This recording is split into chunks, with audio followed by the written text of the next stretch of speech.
Morning. Good morning, ma'am. Good morning, ma'am. Good morning, ma'am. Morning. Good morning.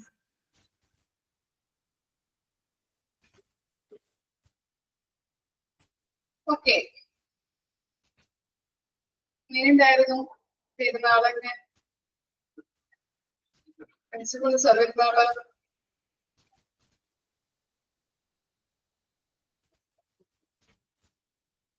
അടിപൊളിയായിരുന്നു അല്ലേ?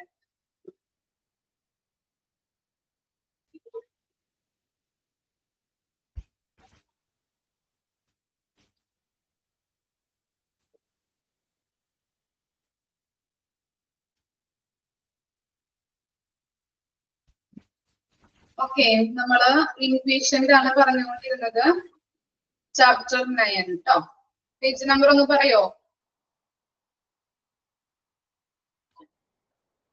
അതിലെ admission procedure ആയിരുന്നു chapter 46. Okay, sorry, page number 46 കേട്ടോ. Page number 46. അപ്പോ admission procedure through OPD നമ്മൾ രണ്ട് കാര്യങ്ങളും പഠിച്ചു. അതിനകത്ത് receiving the patient and recording of social data. ഇനി അഡ്മിഷൻ ഡിപ്പാർട്ട്മെന്റിന്റെ റെസ്പോൺസിബിലിറ്റീസ് എന്തൊക്കെയാണെന്ന് പറഞ്ഞു. തേർഡ് വൺ ആണ് മെഡിക്കൽ എക്സാമിനേഷൻ ഇൻ OPD. അത് നമ്മൾ പറഞ്ഞു. എത്ര വരെയാണ് കഴിഞ്ഞ ക്ലാസ്സിൽ പറഞ്ഞു നിർത്തിയത്. ഓക്കെ, ഇനി നെക്സ്റ്റ് ആണ് ഫോർത്ത് വൺ ആണ് transporting the client from OPD to IPD. Okay, ഒരു ക്ലയന്റിനെ OPD-യിൽ നിന്ന് IPD-യിലോട്ട് കൊണ്ടുപോകുന്നതിന്റെ കാര്യങ്ങളാണ് കൊടുത്തിരിക്കുന്നത്. ഫസ്റ്റ് വൺ നോക്കാം. ഓക്കെ ആണോ എല്ലാവരും? ചാപ്റ്റർ ഒക്കെ എടുത്തോ? പേജ് നമ്പർ ഒക്കെ കണ്ടുപിടിച്ചോ? ഓക്കെ, ഫസ്റ്റ് വൺ ആണ് clients who are not very ill and are able to walk are accompanied to work by a nurse or attendant. എന്താണ് ഫസ്റ്റ് പറഞ്ഞത്? Client who are not very ill and are able to walk are accompanied to work by a nurse or attendant. എന്തായിരിക്കും?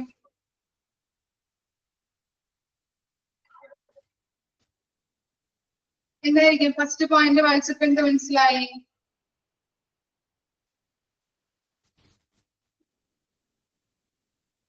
ആവശ്യതയായിട്ടുള്ള ആൾക്കാര്, അതുപോലെ തന്നെ നടക്കാൻ പറ്റുന്ന ആളുകൾ ഉണ്ടാവും അല്ലെ? രോഗികൾ വരാറുണ്ട് ഇല്ലേ?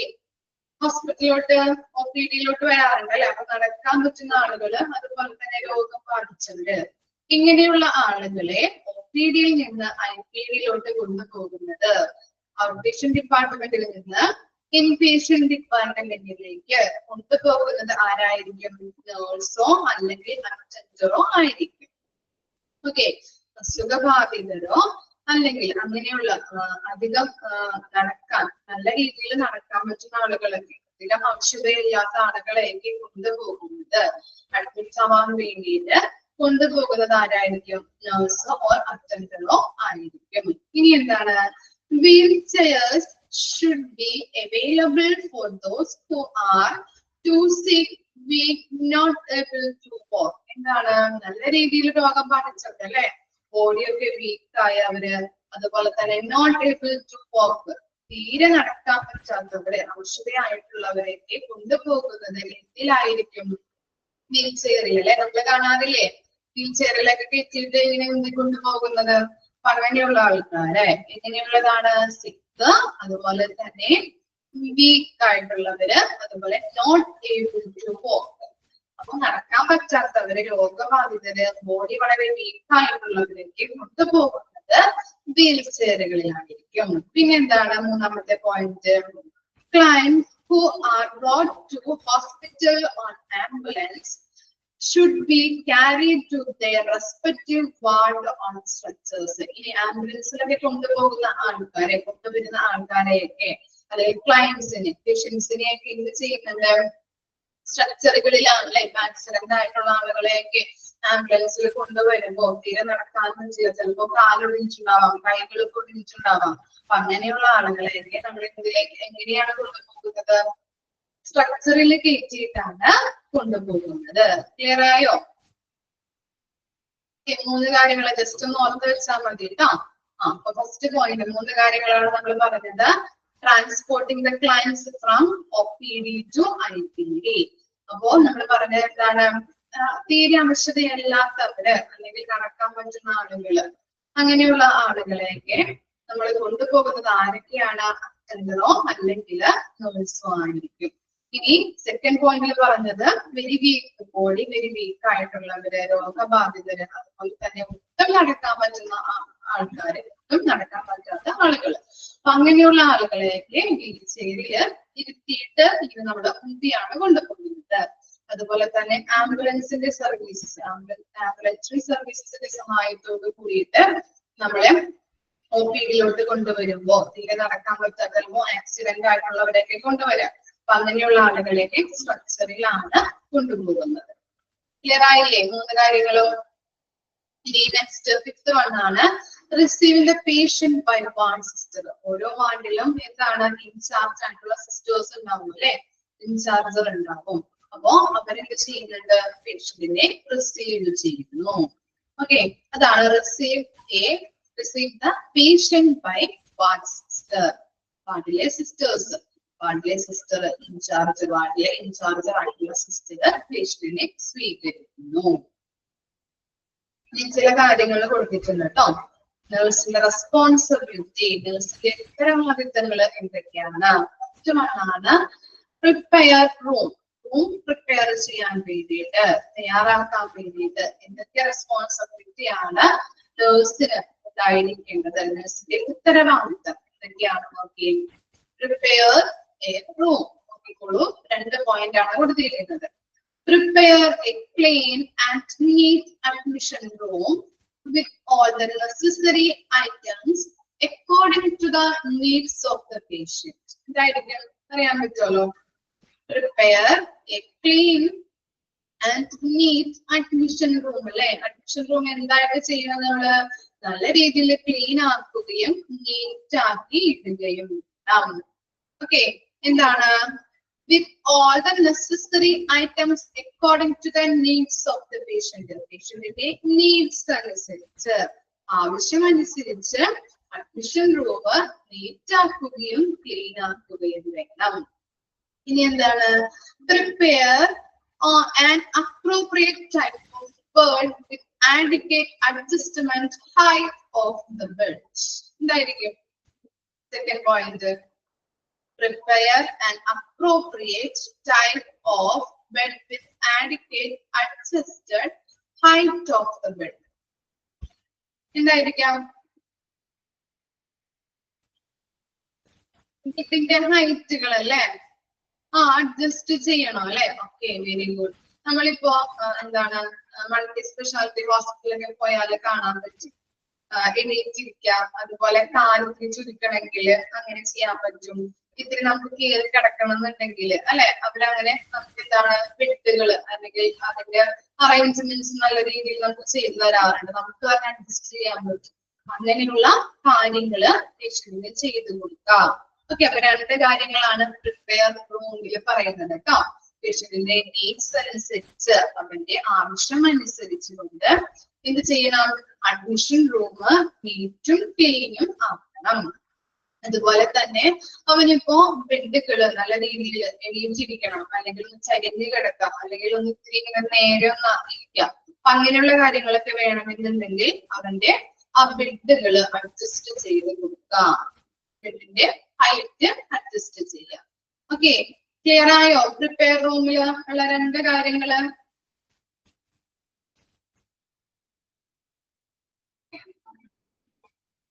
ഇനി നെക്സ്റ്റ് ആണ് ഐഡന്റിഫൈ സെൽഫ്. എന്താണ്? സ്വയം തിരിച്ചറിയുക അല്ലെ. Okay, first one, welcome the patient and his family with a warm approach. Approach. എന്താണ് അവിടെ വരുന്ന പേഷ്യന്റിന്, അഡ്മിറ്റ് ആവുന്ന പേഷ്യന്റിനും അവന്റെ ഫാമിലിക്കും നല്ലൊരു എൻവിയോൺമെന്റ് അല്ലെ, ഊഷ്മളത. വാം എന്ന് പറഞ്ഞാൽ എന്താണ്, നല്ല രീതിയിലുള്ള ഒരു എൻവിയോൺമെന്റ് സൃഷ്ടിക്കാം. അതുപോലെ തന്നെ എന്താണ്, make the patient comfortable in bed and provide him with the hospital clothes and ensure adequate privacy. നല്ല രീതിയിൽ make a patient comfortable in bed അല്ലെ, ബെഡുകൾ നല്ല രീതിയിൽ ക്ലോത്തുകളൊക്കെ, ബെഡ് കവർ വിരിക്കാം, പില്ലോ കവറൊക്കെ നല്ല രീതിയിൽ അറേഞ്ച് ചെയ്ത് കൊടുക്കാം. അവരെ നല്ല രീതിയിൽ ബെഡ് അറേഞ്ച്മെന്റുകൾ കംഫർട്ടബിൾ ഫീലിംഗിൽ ആക്കി കൊടുക്കാം. അതുപോലെ തന്നെ എന്താണ്, ആൻഡ് എൻഷുർ ആഡിക്വേറ്റ് പ്രൈവസി അല്ലെ. പ്രൈവസി എന്ന് പറഞ്ഞാൽ എന്താ, സ്വകാര്യത അല്ലെ, സ്വകാര്യത ഉറപ്പുവരുത്തുക. ഓക്കെ, ഇത്രയും കാര്യങ്ങളാണ് ഐഡന്റിഫൈ സെൽഫിൽ. നെക്സ്റ്റ് ഉണ്ട് ലെസൺ ആൻസൈറ്റി ഓർ ഫിയർ. ചില രോഗികൾക്ക് അഡ്മിറ്റ് ആവുമ്പോൾ നല്ല പേടിയായിരിക്കും, ഇനി എന്താണാവും, എനിക്ക് എന്താണാവോ അസുഖം, അങ്ങനെയുള്ള കാര്യങ്ങൾ. എന്തൊക്കെയായിരിക്കും ട്രീറ്റ്മെന്റ് തരാൻ പോകുന്നത്, ചിലവർക്ക് ഇഞ്ചക്ഷൻ പേടിയായിരിക്കാം ഇല്ലേ. അപ്പൊ അങ്ങനെയുള്ള കാര്യങ്ങളിലൊക്കെ എന്ത് കൊടുക്കണം, അവരെ പേടി കുറച്ചു കൊടുക്കാം, നല്ല രീതിയിലുള്ള കംഫേർട്ട് ആക്കാതെ.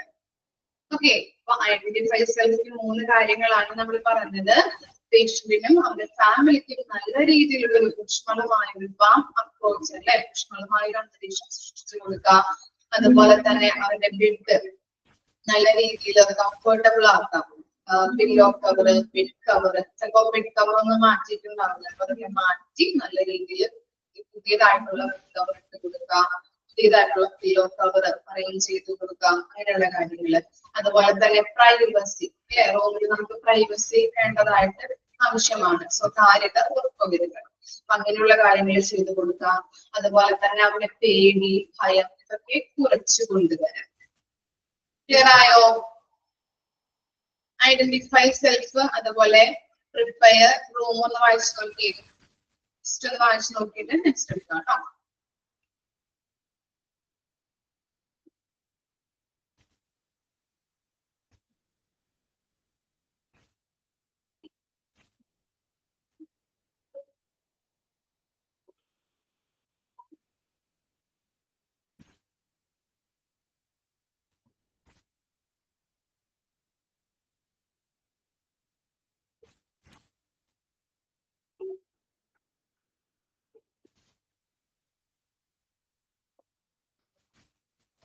വായിച്ചു കഴിഞ്ഞാൽ മിസ്സിനോട് പറയാം കേട്ടോ.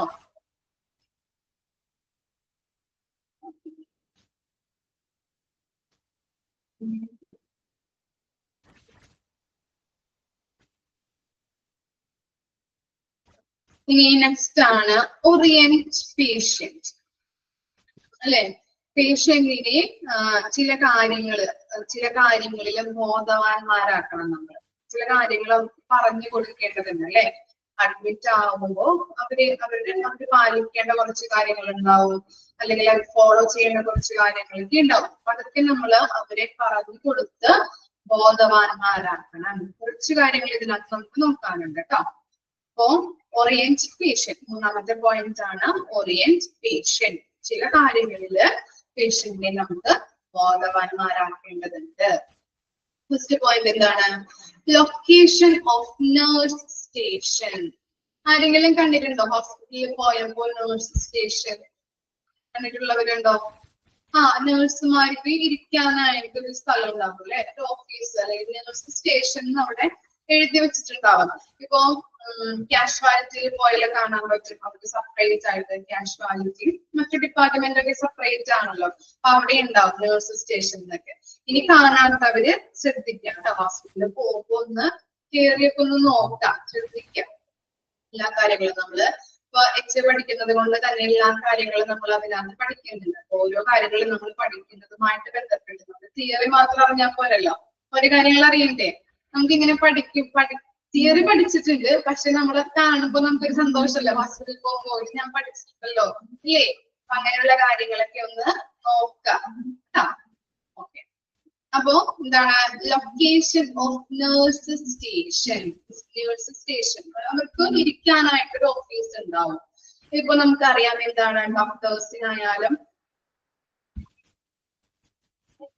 അത് തന്നെ നമ്മള് പഠിക്കുന്നത് മാത്രം പോരാ കേട്ടോ. തിയറി പഠിച്ചു വെച്ചാൽ പോരാ. ഹോസ്പിറ്റലിൽ പോകുമ്പോൾ ഇതൊക്കെ ഒന്ന് നോക്കാം, ശ്രദ്ധിക്കാം. നമ്മൾ പഠിക്കുന്ന കാര്യങ്ങളൊക്കെ അവിടെ തന്നെ ഉണ്ടോ, അല്ലെങ്കിൽ എങ്ങനെയാണ് നമുക്കൊരു സന്തോഷമാവല്ലോ ഇത് കാണുമ്പോ.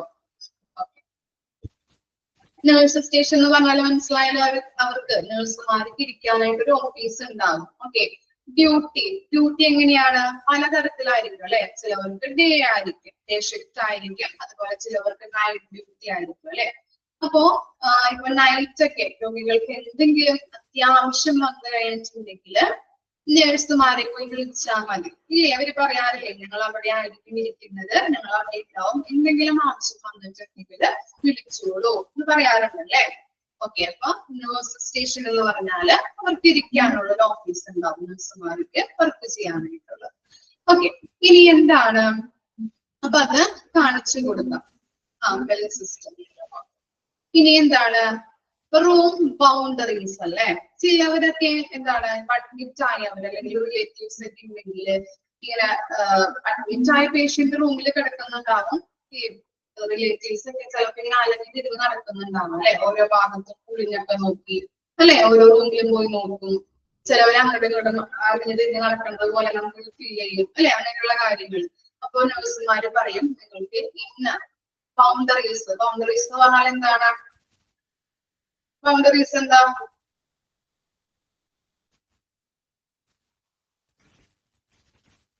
ബൗണ്ടറീസ് എന്താ? അതിരുകൾ അല്ലെ. അതിര്. ഓക്കെ. നിങ്ങൾക്ക് ഇന്ന സ്ഥലം വരെ വരാൻ പറ്റുകയുള്ളൂ, ഇതിനിപ്പുറത്തോട്ട് വരാൻ പാടില്ല എന്ന് പറയാറുണ്ടല്ലേ നമ്മളോടൊക്കെ അല്ലെ. അങ്ങനെയുള്ള കാര്യങ്ങൾ ചിലവർക്കൊക്കെ മറ്റുള്ളവർക്ക് ബുദ്ധിമുട്ടുണ്ടാക്കാത്ത രീതിയിൽ അങ്ങനെ നമ്മൾ നടക്കേണ്ടത് ആവശ്യമാണ് അല്ലെ. നമ്മള് ഒരു അഡ്മിറ്റ് ആവുമ്പോൾ മറ്റുള്ളവർക്ക് ബുദ്ധിമുട്ടുണ്ടാക്കരുത്. അപ്പൊ അതുകൊണ്ട് തന്നെ നമുക്ക് എന്താണ് ചില അതിരുകളുണ്ട്. അപ്പൊ അതിനപ്പുറത്തോട്ട് നമ്മള് നടക്കാനോ അല്ലെങ്കിൽ ഒഴിഞ്ഞു നോക്കാനോ അങ്ങനെയുള്ള കാര്യങ്ങളൊന്നും ചെയ്യാൻ പാടില്ല. ഓക്കെ. നമുക്ക് നമ്മുടെ ബൗണ്ടറീസ് ഏതാണ് എന്നുള്ളത് നഴ്സുമാര് നമുക്ക് പറഞ്ഞു തരാറുണ്ട്. ഓക്കെ. പിന്നെ എന്താണ്, അനാവശ്യമായിട്ട് ചിലവര് നടക്കും അല്ലെ. ഓക്കെ. അങ്ങനെയുള്ള കാര്യങ്ങളാണ് റൂം ബൗണ്ടറീസിൽ പറയുന്നത് കേട്ടോ. ചിലവര് അനാവശ്യമായിട്ട് നടക്കുന്നവരുണ്ടാവും അങ്ങോട്ടും ഇങ്ങോട്ടൊക്കെ. ഒന്നും പാടില്ല, നിങ്ങൾക്ക് ഇന്നതാണ് നിങ്ങളുടെ റൂം ബൗണ്ടറി എന്ന് പറഞ്ഞ് നമുക്ക് തരാറുണ്ട്. ഇനി നെക്സ്റ്റ് ആണ് ക്ലോത്ത് സ്റ്റോറേജ്. ഇപ്പൊ നമ്മുടെ ബെഡ്ഷീറ്റുകള് അല്ലെങ്കിൽ പില്ലോ കവറൊക്കെ മാറണമെങ്കിൽ ചിലപ്പോ 2-3 ദിവസമോ അല്ലെങ്കിൽ ഒരാഴ്ചയൊക്കെ നമ്മൾ കിടക്കുമ്പോ നമ്മുടെ ബെഡ്ഷീറ്റ് ഒക്കെ മാറേണ്ടതായിട്ട് വരും അല്ലെ. നമ്മളത് മൂഷിഞ്ഞതാണെങ്കിൽ അതെടുത്ത് മാറ്റി വേറെ നമുക്ക് അതിനകത്ത് വിരിക്കേണ്ടതായിട്ട് വരും. അപ്പോ അതിന് വേണ്ടിയിട്ട് ക്ലോത്ത് സ്റ്റോറേജ് റൂം ഉണ്ടാവും അവിടെ തന്നെ. അപ്പോ നമ്മൾ കിടക്കുന്ന റൂമിന്റെ അവിടെ തന്നെ ഉണ്ടാവും ക്ലോത്ത് സ്റ്റോറേജ് റൂം ഉണ്ടാവും. അവിടെ പോയിട്ട് നിങ്ങൾക്ക് അതിനകത്ത് മൂഷിഞ്ഞത് വേണമെങ്കിൽ മാറ്റി വെച്ചിട്ട് എന്ത് ചെയ്യാം, നല്ലത് അവിടെ നിന്ന് എടുത്ത് നമുക്ക് ബെഡൊക്കെ മാറ്റി പില്ലോ കവർ മാറ്റി അത് അറേഞ്ച് ചെയ്യും. ഓക്കെ. അപ്പൊ അങ്ങനെയുള്ള കാര്യങ്ങൾ നമ്മൾ പറഞ്ഞു തരാറുണ്ട്. ക്ലോത്ത് സ്റ്റോറേജിൽ അതാണ് കേട്ടോ വരുന്നത്. അതുപോലെ തന്നെ കോൾ ലൈറ്റ് എന്തായിരിക്കും? അലേർട്ടിംഗ് ഡിവൈസസ് ആണ് കോൾ ലൈറ്റ് എന്ന് പറഞ്ഞാൽ കേട്ടോ. കോൾ ലൈറ്റ് എന്ന് പറഞ്ഞാൽ അലേർട്ടിംഗ് ഡിവൈസസ് ആണ്. ഇപ്പോ ബൈസ്റ്റാൻഡർ ഒന്നും ഇല്ലാത്ത പേഷ്യന്റ് ആണെങ്കിൽ അവരെ ഒറ്റക്ക് തന്നെയാണ് അഡ്മിറ്റ് ആവുന്നത്. ആരുമില്ല അവരെ നോക്കാനായിട്ട്, കൂടെ ആരുമില്ല, ബൈസ്റ്റാൻഡറോ ആരുമില്ല എങ്കിൽ എന്ത് ചെയ്യുന്നുണ്ട്, അവർക്കൊരു അത്യാവശ്യം വരികയാണെങ്കിൽ നഴ്സുമാരെ പെട്ടെന്ന് വിളിക്കാൻ വേണ്ടിയിട്ട് അലേർട്ടിംഗ് ഡിവൈസസ് ആണ് യൂസ് ചെയ്യുന്നത്. ഓക്കെ. അപ്പൊ അതും എന്ത് ചെയ്യും, ഈ നഴ്സുമാരെ രോഗികൾക്ക് പറഞ്ഞു കൊടുക്കും, അവരുടെ ഉത്തരവാദിത്തമാണ്. ഇനി എന്താണ്, ബെഡ് കൺട്രോൾസ് അല്ലെ. നമുക്കറിയാം ഹൈറ്റ് അനുസരിച്ച് നമുക്ക് തിരിഞ്ഞെടുക്കണമെങ്കിൽ അല്ലെങ്കിൽ ഒന്ന് നേരെ ഇരിക്കണമെങ്കിൽ അല്ലെ, അങ്ങനെയുള്ള കാര്യങ്ങളൊക്കെ അവർക്ക് ചെയ്തു കൊടുക്കാറുണ്ട്. ഇനി എന്താണ്, ലൈറ്റ് സ്വിച്ച് നമ്മുടെ വീട്ടിലുള്ള ലൈറ്റ് സ്വിച്ചുകൾ പോലെ തന്നെയാണോ ഹോസ്പിറ്റലുകളിൽ ഉണ്ടായിരിക്കുന്നത്? അങ്ങനെയാണോ? അല്ല. പിന്നെ എന്തായിരിക്കും, 24 hours ഓൺ ആക്കിയിടണം അല്ലെ. ലൈറ്റുകൾ വേണം. നമ്മളെന്താണ് നമ്മുടെ ഇഷ്ടമനുസരിച്ച് ഓഫ് ചെയ്യാം. പക്ഷെ ഇവിടെ എങ്ങനെയാണ്, 24 hours ലൈറ്റും സ്വിച്ചും ഫാനും എല്ലാം ഓൺ ആക്കിയിടണം അല്ലെ. ഇവിടെ ഫോളോ ചെയ്യുന്ന സിസ്റ്റം എന്ന് പറഞ്ഞാല് EES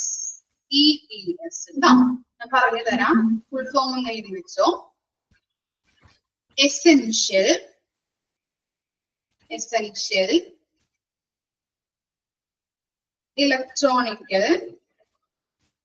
electrical essential electrical system. EES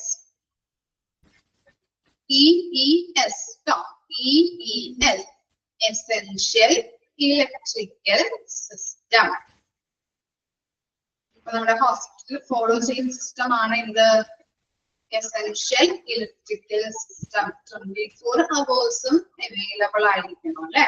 നമ്മുടെ വീട്ടിലുള്ളത് പോലെ അങ്ങനെയുള്ള സിസ്റ്റം എല്ലാം ഇവിടെ ഫോളോ ചെയ്യുന്നത് 24 hours ഓൺ ആയിരിക്കുന്നത് അല്ലെങ്കിൽ ഓപ്പൺ ആയിരിക്കുന്ന സിസ്റ്റം ആണ് ഇവിടെ ഫോളോ ചെയ്യുന്നത്. അതുകൊണ്ട് തന്നെ ഇവിടെ ഫോളോ ചെയ്യുന്നത് എന്താണ്?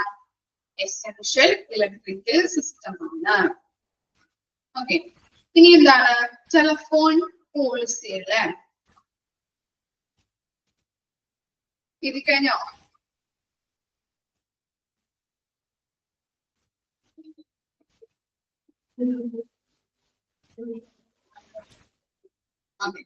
ഇനി നമ്മൾ പറഞ്ഞു ബൈസ്റ്റാർ.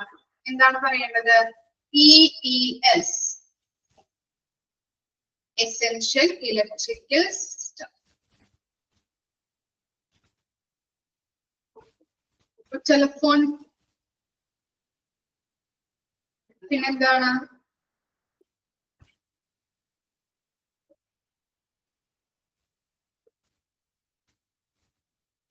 എന്താണെന്ന് പറയണോ? നമ്മുടെ വീടുകളിലെ വയറിംഗ് സിസ്റ്റം ഒന്നും അല്ല ഇവിടെ ഫോളോ ചെയ്യുന്നത്. ലൈറ്റുകള്, സ്വിച്ചുകള് അല്ലേ, നമുക്ക് ഇഷ്ടമുള്ളതനുസരിച്ച് നമ്മുടെ വീടുകളിലൊക്കെ ആണെങ്കിൽ എന്താണ്, ഇഷ്ടമുള്ള ഓഫ് ചെയ്യാം, ഓൺ ആക്കാം. പക്ഷെ ഇവിടെ ഹോസ്പിറ്റലാണെങ്കിൽ അങ്ങനെയുള്ള സിസ്റ്റം ഫോളോ ചെയ്യാൻ പറ്റില്ല. കാരണം എന്താണ്? 24 hours ലൈറ്റും ഫാനുകളും ഒക്കെ ഓൺ ആയിരിക്കും അല്ലെ. അപ്പൊ അങ്ങനെയുള്ള സിസ്റ്റമാണ് ഇവിടെ ഫോളോ ചെയ്യുന്നത്. അതുകൊണ്ട് തന്നെ ഇവിടെ ഈ സിസ്റ്റമാണ് ഫോളോ ചെയ്യുന്നത്? essential electrical system. 24 hours available ആയിരിക്കണം എന്നതുകൊണ്ട് തന്നെ ഇവിടെ ഫോളോ ചെയ്യുന്നത് എന്താണ്? എസെൻഷ്യൽ ഇലക്ട്രിക്കൽ സിസ്റ്റം ആണ്.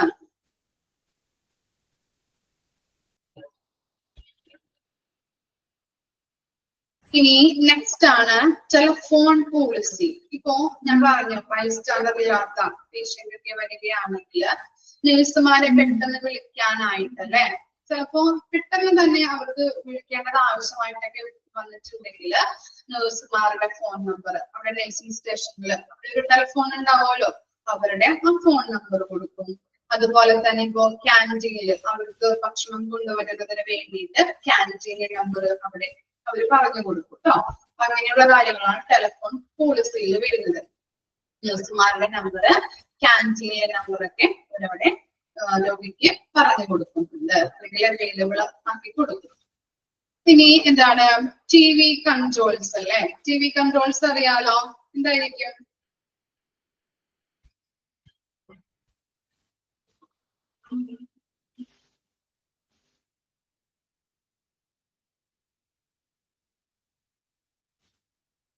എന്തായിരിക്കും TV കൺട്രോൾസ്?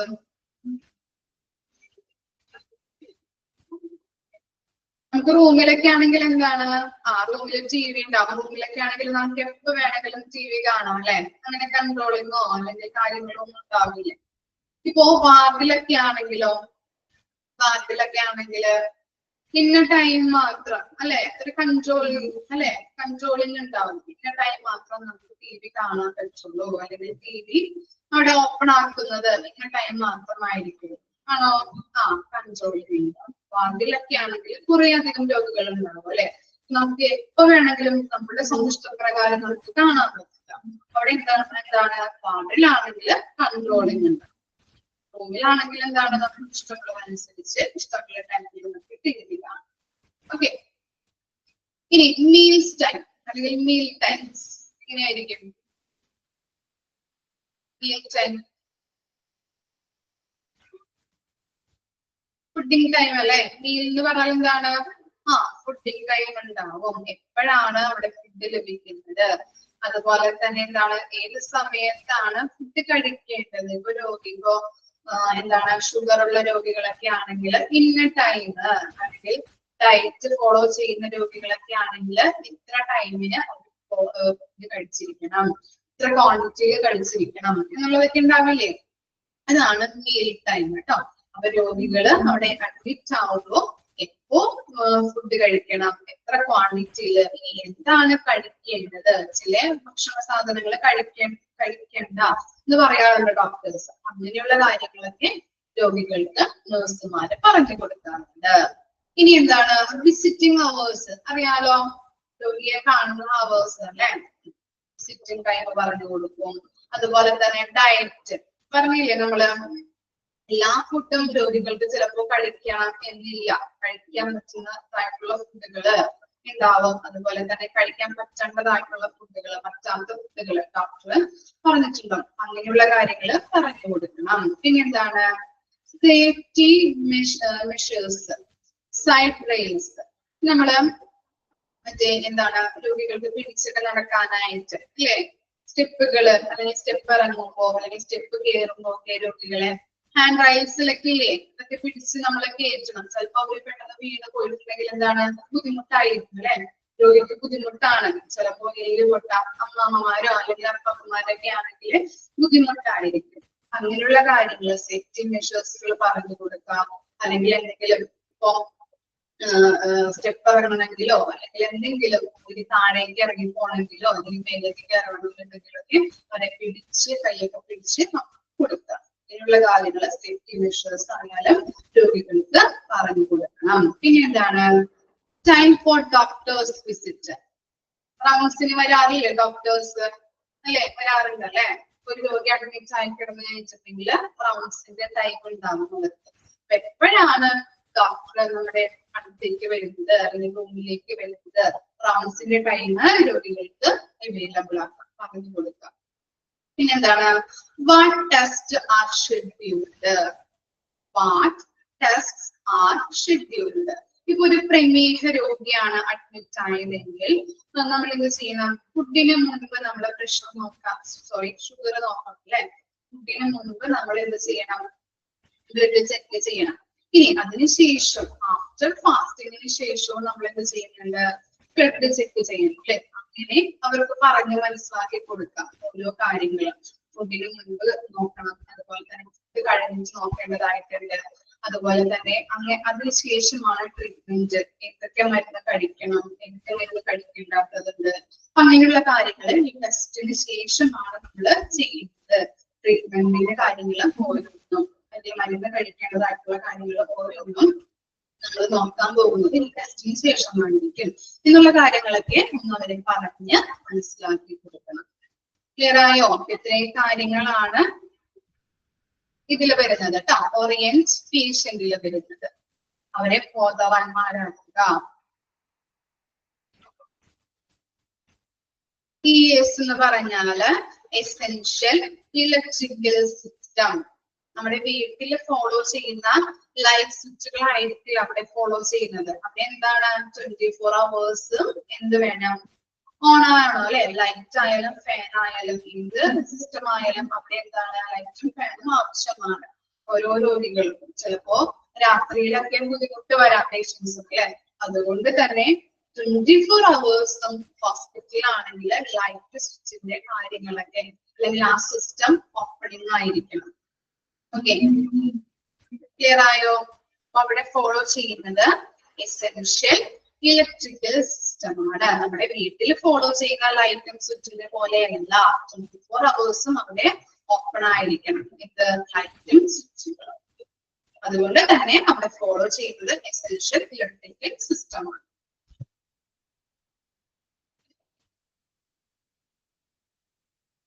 എന്തെങ്കിലും ഡൗട്ട് ഉണ്ടോ ഓറിയന്റേഷനില്?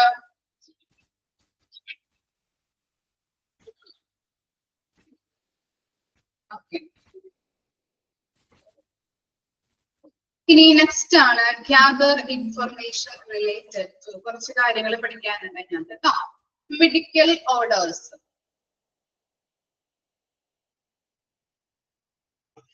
ഓക്കെ, നമ്മൾ പഠിച്ചുകൊണ്ടിരിക്കുന്നത് റെസ്പോൺസിബിലിറ്റി ഓഫ് നേഴ്സ് ആണ്. ഫസ്റ്റ് പ്രിപ്പയർ റൂം കഴിഞ്ഞു, അതിനുശേഷം ഐഡന്റിഫൈ സെൽഫ്, അതുപോലെ തന്നെ ഓറിയന്റ് പേഷ്യന്റ്. നാലാമത്തെ പോയിന്റ് ആണ് ഗ്യാദർ ഇൻഫർമേഷൻ റിലേറ്റഡ് ടു. എന്താണ് ഫസ്റ്റ് പോയിന്റ് ആണ് മെഡിക്കൽ ഓർഡേഴ്സ് അല്ലെ. ആരാണ് ഓർഡേഴ്സ് പ്രൊവൈഡ് ചെയ്തത്? നഴ്സുമാർക്ക്. ആരായിരിക്കും ഓർഡേഴ്സ് തരുന്നത്?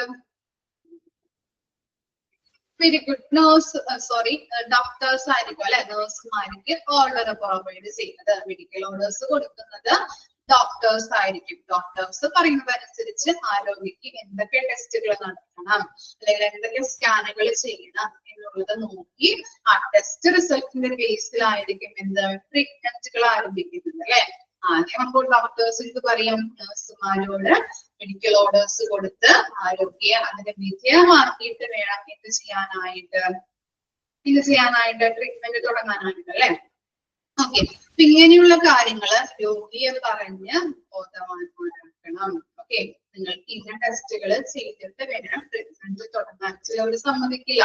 എന്തിനു വേണ്ടിയിട്ടാണ് ഇങ്ങനെ ടെസ്റ്റ് നടത്തുന്നത്, അല്ലെങ്കിൽ എന്തിനു വേണ്ടിയിട്ടാണ് ഇങ്ങനെ സ്കാനുകൾ ചെയ്യുന്നത് ചോദിക്കാറുണ്ട് ഇല്ലേ. ഓരോരുത്തരും ചിലപ്പോ സംശയങ്ങളോ എന്തെങ്കിലും തോന്നിയിട്ടൊക്കെ അവർ ചോദിക്കാറുണ്ട്.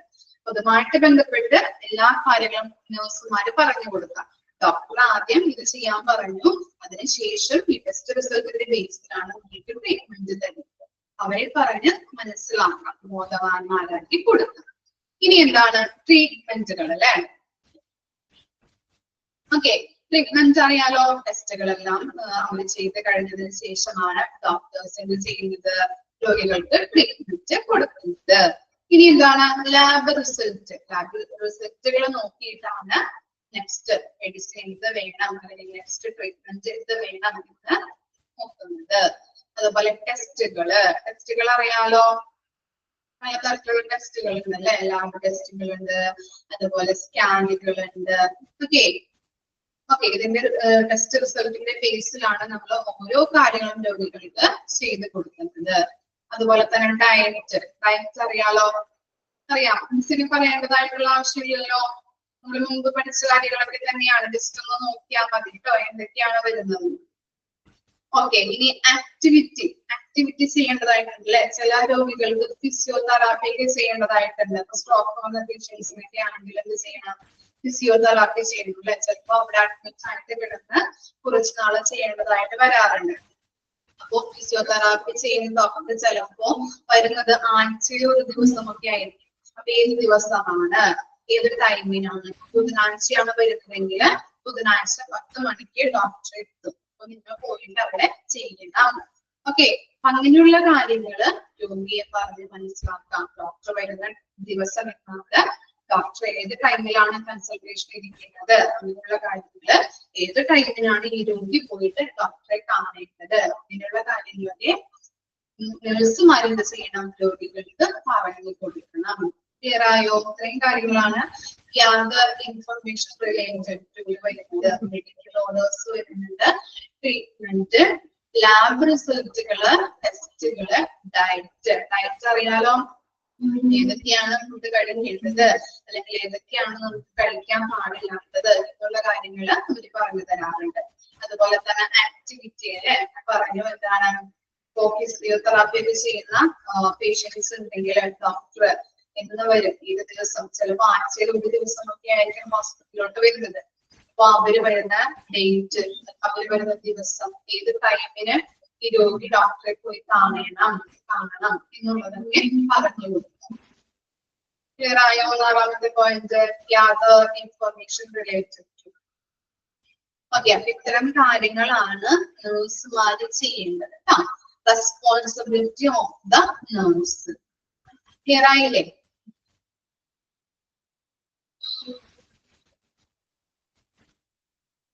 ലിസ്റ്റ് ഒന്ന് വായിച്ചു നോക്കിയേ. 4 പോയിന്റ് വരെ ലിസ്റ്റ് ഒന്ന് വായിച്ചു നോക്കാം കേട്ടോ.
എല്ലാവർക്കും മനസ്സിലായോ?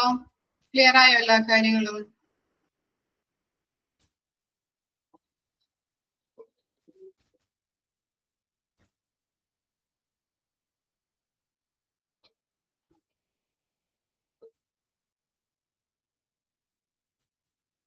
ഇനി നെക്സ്റ്റ് ആണ് കേട്ടോ. നെക്സ്റ്റ് പ്രൊസീജിയർ ആണ് നമ്മൾ പഠിക്കാൻ പോകുന്നത് കേട്ടോ. ഇത്ര നാൾ നമ്മൾ പഠിച്ചത്, ഇത്ര നേരം നമ്മൾ പഠിച്ചത് റെസ്പോൺസിബിലിറ്റി ആയിരുന്നു. ഇനി നെക്സ്റ്റ് 5th വരെ പ്രൊസീജിയർ നമ്മൾ പഠിച്ചു. 6th one next 6th one ആണ് പ്രിലിമിനറി ഒബ്സർവേഷൻ ഓഫ് പേഷ്യന്റ്. പ്രാഥമിക ഒബ്സർവേഷൻ, നിരീക്ഷണമാണ്. ആഡിക്വേറ്റ് എന്ന് പറഞ്ഞാൽ എന്താണെന്ന് അർത്ഥം ഒന്ന് പറഞ്ഞു കൊടുത്ത്. ആഡിക്വേറ്റ് എന്തായിരിക്കും? പഠിച്ചിട്ടുണ്ടല്ലോ നമ്മൾ ആഡിക്വേറ്റ് മീനിങ്.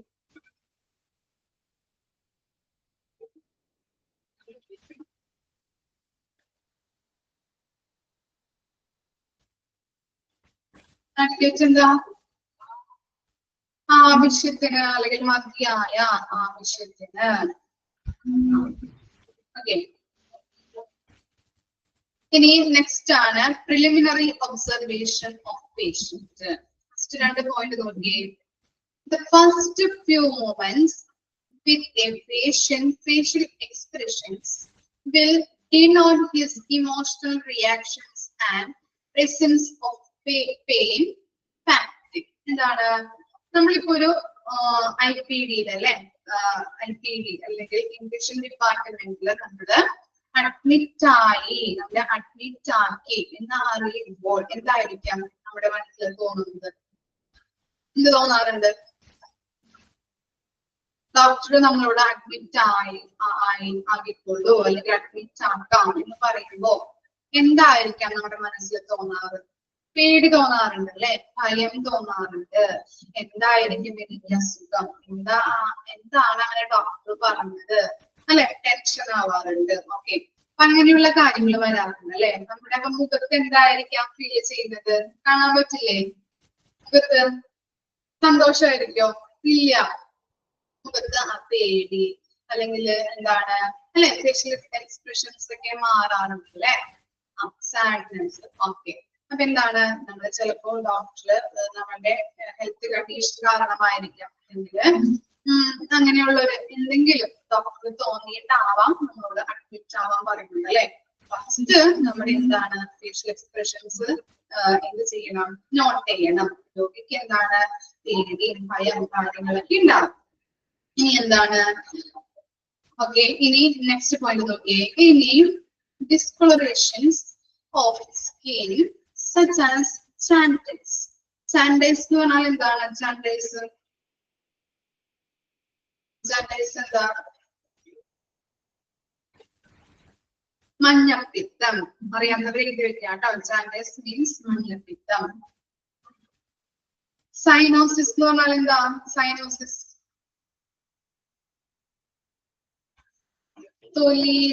തൊലിയുടെ നിറവ്യത്യാസം, ചില പാടുകൾ വരാം അല്ലെ. തൊലിയിലൊക്കെ എന്തെങ്കിലും നിറവ്യത്യാസങ്ങൾ ഉണ്ടാവാം. ജാൻഡൈസ് എന്ന് പറഞ്ഞാല് മഞ്ഞപ്പിത്തം, സൈനോസിസ് എന്ന് പറഞ്ഞാല് തൊലിയുടെ നിറവ്യത്യാസം.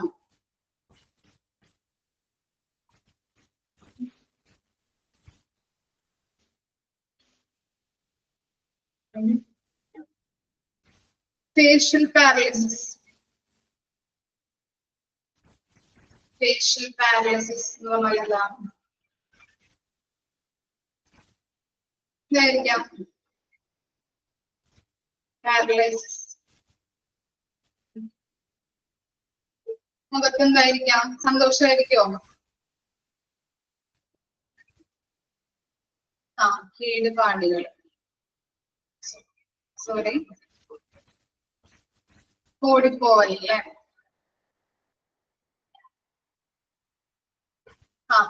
ഈ എന്താണ് മുഖത്ത് എന്താണ് നല്ല രീതിയിൽ നമുക്ക് സന്തോഷമൊന്നും ഉണ്ടാവില്ല അല്ലെ. മുഖത്ത് എന്താണ് ഒരു ചൈതന്യശയം എന്നൊക്കെ പറയാം. നമുക്ക് ചൈതന്യം ഒന്നും ഉണ്ടാവില്ല, പ്രകാശമൊന്നും ഉണ്ടാവില്ല അല്ലെ. അങ്ങനെയുള്ള കാര്യങ്ങള്. ഓക്കെ, അതുപോലെ തന്നെ മഞ്ഞപ്പിത്തം ബാധിച്ചവരുണ്ടാവാം. അതുപോലെ എന്താണ് തൊലിയിൽ എന്തെങ്കിലും നിറവ്യത്യാസങ്ങള്, അതുപോലെ നമുക്ക് ഫേസിലൊക്കെ എന്തെങ്കിലും എന്താണ് ഒരു സന്തോഷമില്ലായ്മ അല്ലെങ്കിൽ ഒരു ക്ഷീണം തോന്നാം, അങ്ങനെയുള്ള കാര്യങ്ങൾ അതൊക്കെ എന്ത് ചെയ്യണം, നോട്ട് ചെയ്യണം കേട്ടോ. രോഗികൾ വരുമ്പോ ഇതൊക്കെ അവര് നോട്ട് ചെയ്ത് വെക്കാം. Further observation can be made given care to the client. ഇനി ഈ ഒബ്സർവേഷൻ ചെയ്തതിനു ശേഷമാണ് നമുക്ക് എന്ത് കൊടുക്കാൻ പറ്റുള്ളവർക്ക് മെഡിക്കൽ കെയർ കൊടുക്കാൻ പറ്റുള്ളൂ. ക്ലിയർ ആയോ? അപ്പോ ഡോക്ടർ ആദ്യം നമ്മളോട് പറയും എന്ത് ചെയ്യണം, അഡ്മിറ്റ് ആവണമെന്ന് പറഞ്ഞു കഴിഞ്ഞാൽ ആദ്യം പേടിയും ഭയമൊക്കെ ആയിരിക്കും അല്ലെ. ഓക്കെ, എന്തുകൊണ്ടാണ് ഡോക്ടർ അങ്ങനെ പറഞ്ഞിരിക്കുന്നത്? ചിലപ്പോ നമുക്ക് എന്താണ് പറഞ്ഞെങ്കിൽ തൊഴിലിൽ നിന്ന് വ്യത്യാസം, എന്തെങ്കിലും നമുക്ക് ഹെൽത്ത് കണ്ടീഷൻ മോശമാവേണ്ടെങ്കിൽ മാത്രമാണ് ഡോക്ടർ നമ്മളോട് അഡ്മിറ്റ് ആവുന്നത് അല്ലെങ്കിൽ അഡ്മിറ്റ് ആക്കേണ്ടതുണ്ട് എന്ന് പറയുന്നത്. ഇനി അപ്പോ അഡ്മിറ്റ് ആക്കേണ്ടതുണ്ട് എന്ന് പറഞ്ഞു കഴിഞ്ഞിട്ടുണ്ടെങ്കിൽ ആദ്യം നമ്മളെ ഒന്നാമത് ഒബ്സർവ് ചെയ്യണം, എന്തൊക്കെയാണ് നമുക്ക് വ്യത്യാസങ്ങൾ അല്ലെങ്കിൽ എന്തെങ്കിലും ക്ഷീണമുണ്ടോ അങ്ങനെയുള്ള കാര്യങ്ങളൊക്കെ നിരീക്ഷിച്ചിട്ട് വേണം നമുക്ക് മെഡിക്കൽ കെയർ കൊടുക്കാനായിട്ട്.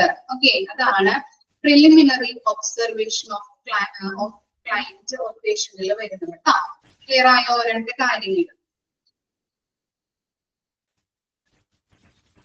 6th വൺ കഴിഞ്ഞിട്ടുണ്ടെങ്കിൽ എന്താണ് 7th വൺ ചാർട്ടിങ് ആണ് അല്ലെ. ഇതൊക്കെ നമ്മൾ അവിടെ റെക്കോർഡ് ചെയ്യേണ്ടതുണ്ട്, ചാർട്ടിങ് ചെയ്യേണ്ടതുണ്ട്. ഫസ്റ്റ് വൺ ആണ് record all the basic information of the patients record. എന്തായിരിക്കാം ബേസിക് ഇൻഫർമേഷൻ എന്ന പേഷ്യൻസ് റെക്കോർഡിൽ വരുന്നത്? ഇതൊക്കെയാണ് ഓർമ്മയുണ്ടോ നമ്മൾ കഴിഞ്ഞ ക്ലാസ്സിൽ പറഞ്ഞത്?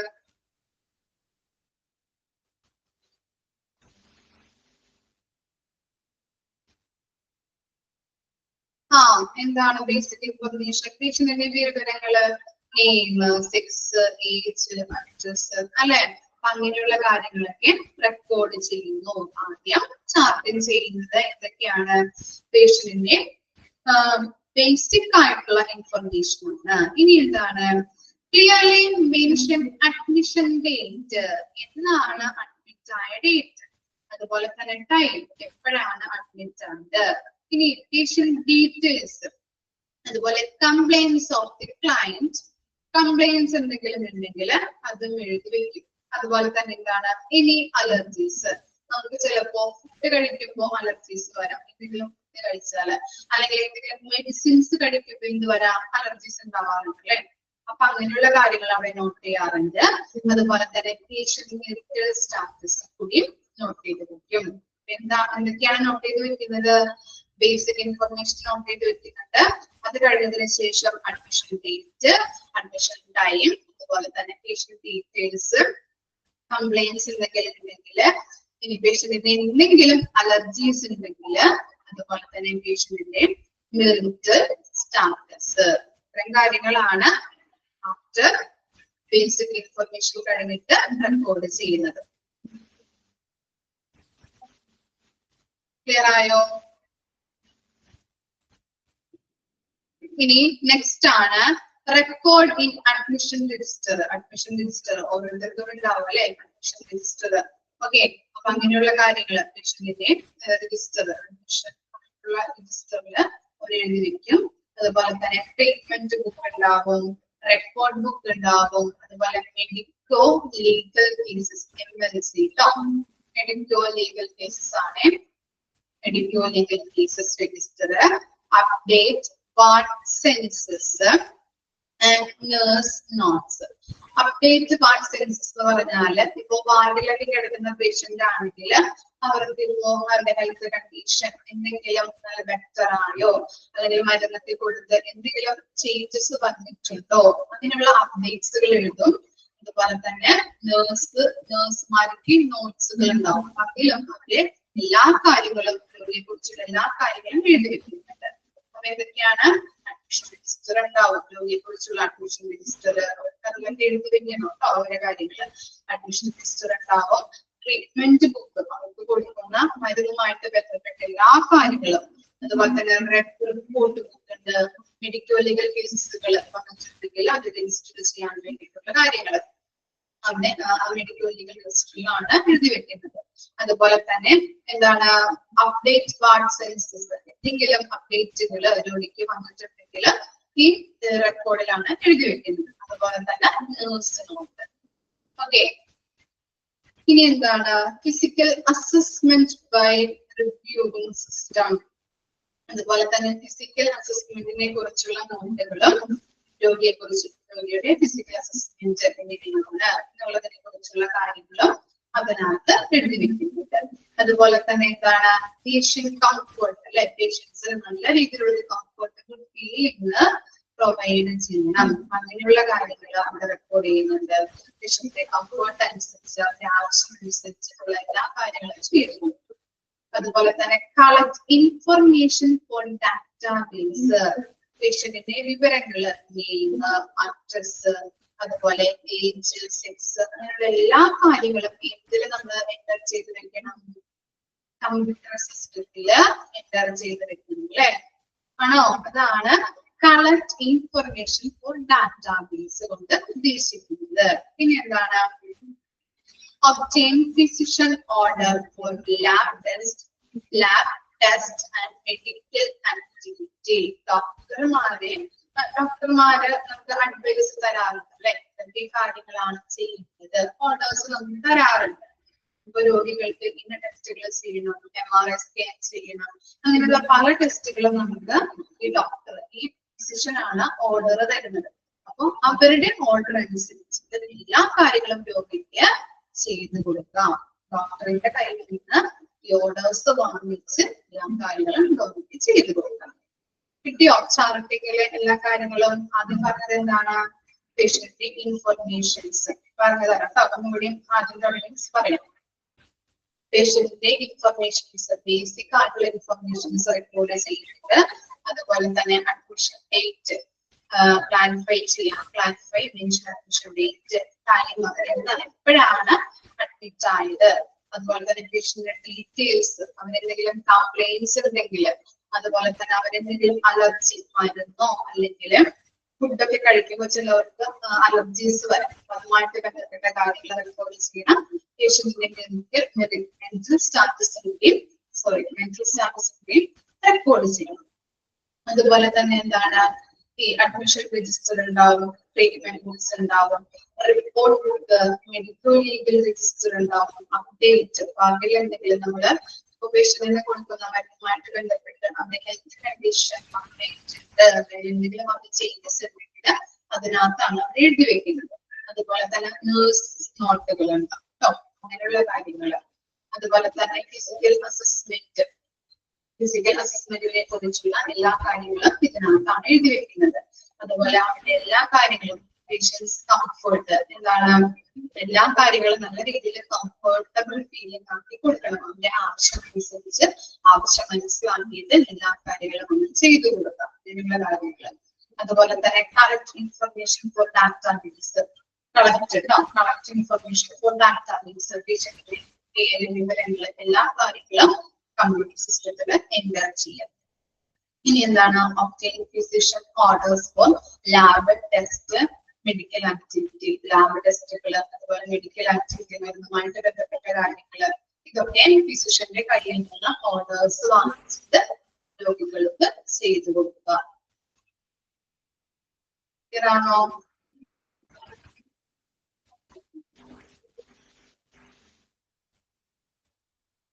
ഒന്ന് വായിച്ചു നോക്കിയേ.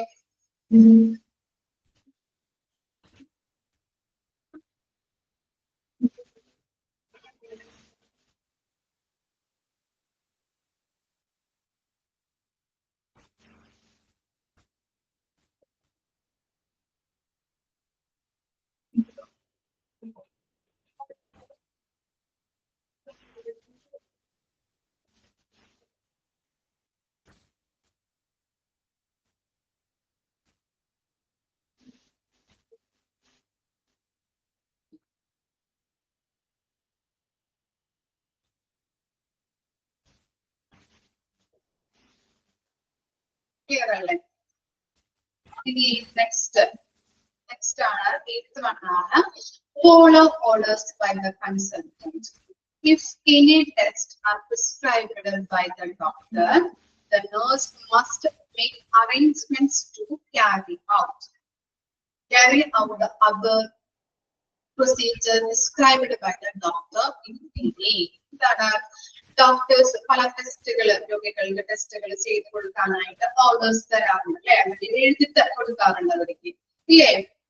എന്താണ് നമ്മളിപ്പോ ഒ പി ഡിയിൽ വരുമ്പോൾ ഡോക്ടറെ കാണുമ്പോൾ അവിടെ നേഴ്സ് ഉണ്ടാവും അല്ലെ, നേഴ്സിന്റെ കയ്യിൽ കൊടുക്കും ഇന്ന ടെസ്റ്റുകൾ ചെയ്യണം അല്ലെങ്കിൽ MRI ചെയ്യണം എന്ന് പറഞ്ഞിട്ട് ഡോക്ടർ പ്രിസ്ക്രൈബ് ചെയ്ത് കൊടുക്കാറില്ലേ?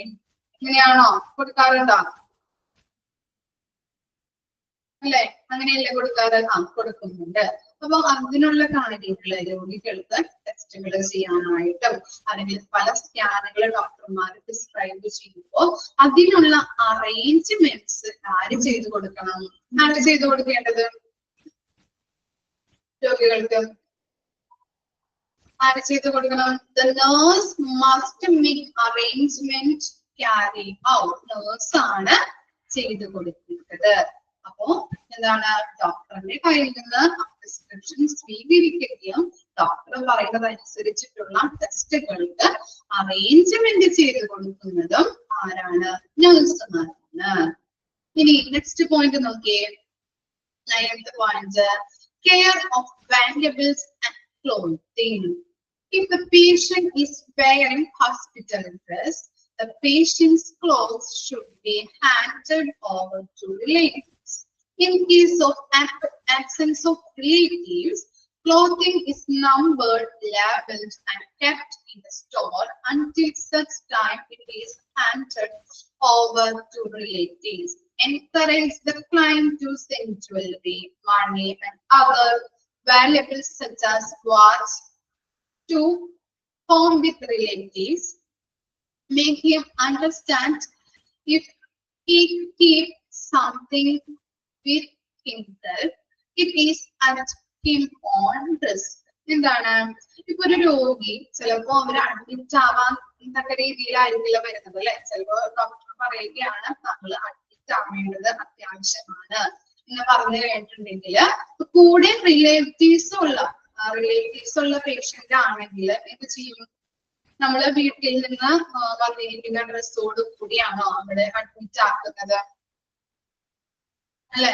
പെട്ടെന്ന് കിടക്കാൻ പറഞ്ഞു കഴിഞ്ഞിട്ടുണ്ടെങ്കിൽ വീട്ടിൽ നിന്ന് വന്നിരിക്കുന്ന ഡ്രസ്സോട് കൂടിയിട്ടായിരിക്കില്ല അല്ലെ അവരൊരു ഡ്രസ്സ് തരാറുണ്ട് നമുക്ക്, ഇല്ലേ?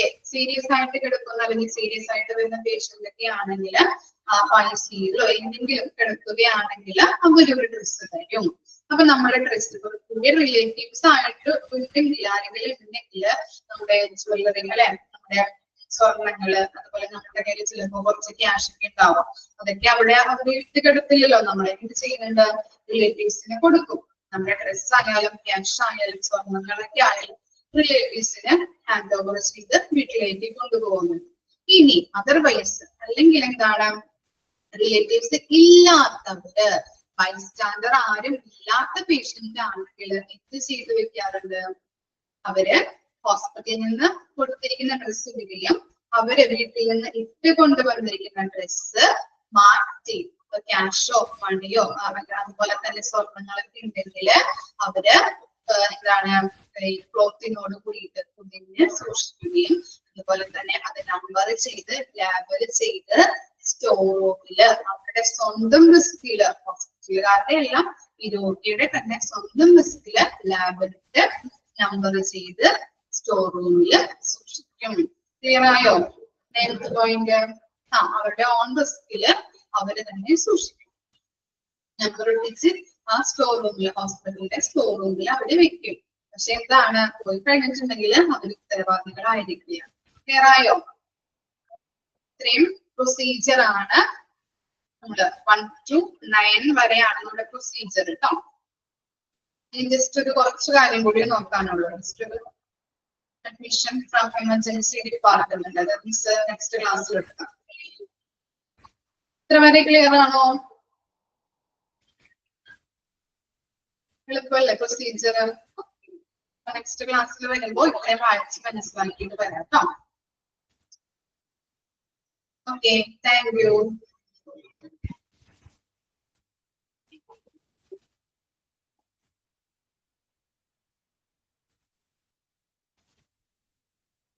Thank you.